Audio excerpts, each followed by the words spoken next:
Live for nothing or die for something.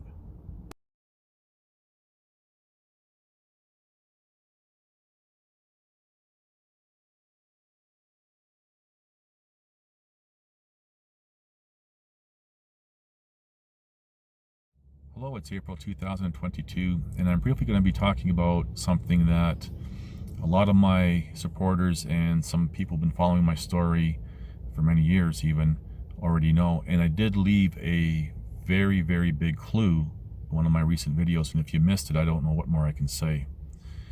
And I'm going to begin by talking about political interference, specifically with my case. And the political interference with my case began, well, probably even before anything happened. But as I've said, regardless of why or how something has started, you can only deal with things that are before the courts. Okay, so what I've been dealing with is, well, I'm going to stop here for a sec. Apparently, originally, I was charged the next day on May 5th, the day after the assault on me by the two former officers, with resisting arrest and assaulting a police officer, allegedly. And somewhere along the way, the resisting arrest changed to obstruction during the trial, and I didn't even notice that. It just kind of just morphed its way through. So those were the things that I was dealing with. The whole backstory with regards to the female and or anything else doesn't matter. And I've said this recently, actually in the video, what I've been telling people for the past 2 years with regards to the, what I now call the old current worldwide events. It doesn't matter how things started. It's what you're going to be dealing with the courts. So right off the top, I was dealing with political interference, and then I really highlight and focus on the example with the now former senior counsel for the City of Calgary, Alberta, Canada, who threatened my second lawyer and his interference with all that. And then there's a whole bunch of, I would say, unprofessional conduct on his part as well, in his treatment towards me and everything else. And they needed me convicted of something, especially with the assaulting or allegedly assaulting a police officer, because they needed that as their defense for the permanent serious injuries that I sustained from the beating by them. And they needed that was a defense. And even the now senior former counsel of the City of Calgary said, he admitted in front of the court clerk, yeah, I was wrongfully convicted, so what? So that right there tells you there was a lot of political interference. So what I want to really talk about now is, well, I gotta back up here, go back 2 years. So the civil matter was done actually December 24th, 2019. And then I was dealing with some personal things in my life. There's videos on that. And then always in the back of my head was it's not over. We'll just say it's not over. But the whole world got shut down for 2 years. And now everything is pretty much back to normal, or the way it was before 2020.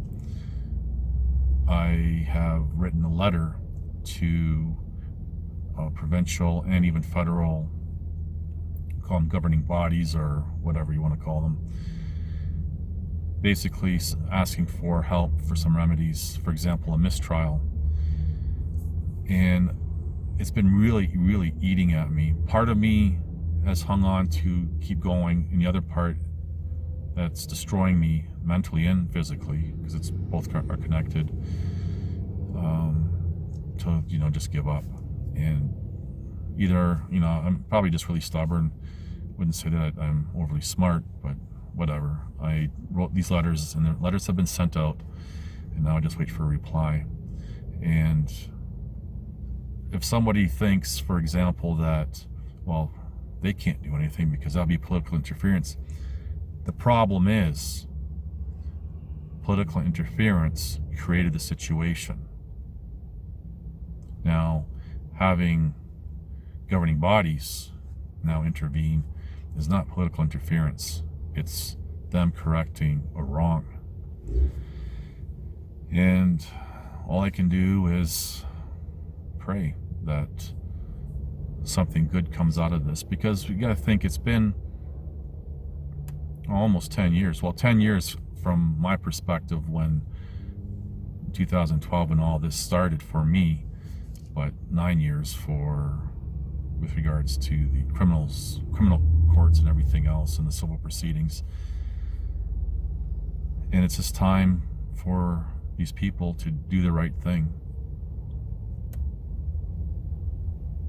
because there's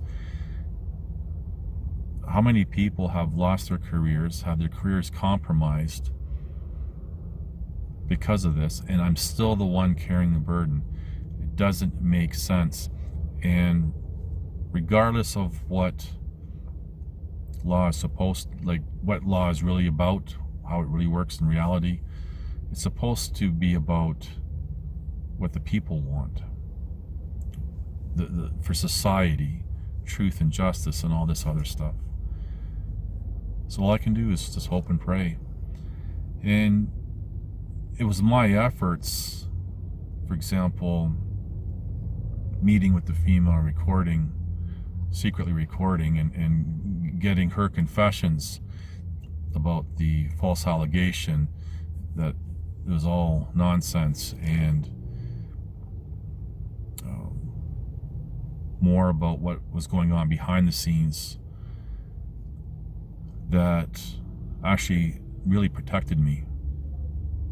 And some people have even said, well, you know, that I was wrong for doing that, which is just mind-numbing, completely mind-numbing how anyone can say that.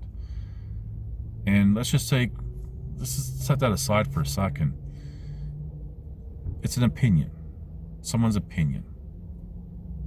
So what makes someone else's opinion, especially when they're in a position of authority of some sort, to say, well, yeah, you were wrong?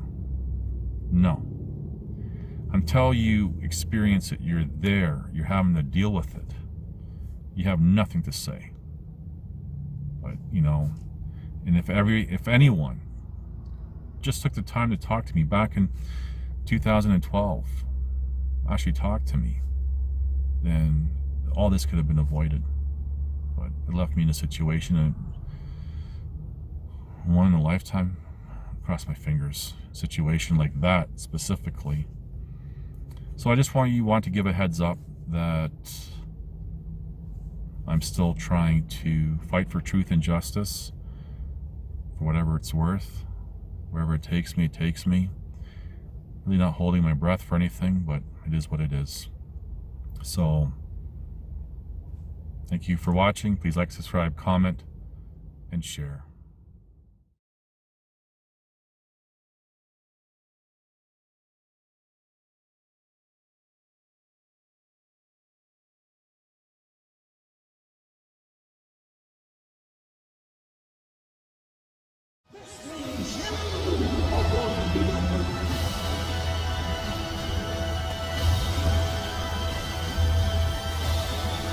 Listen to this and write it down if you can't remember it.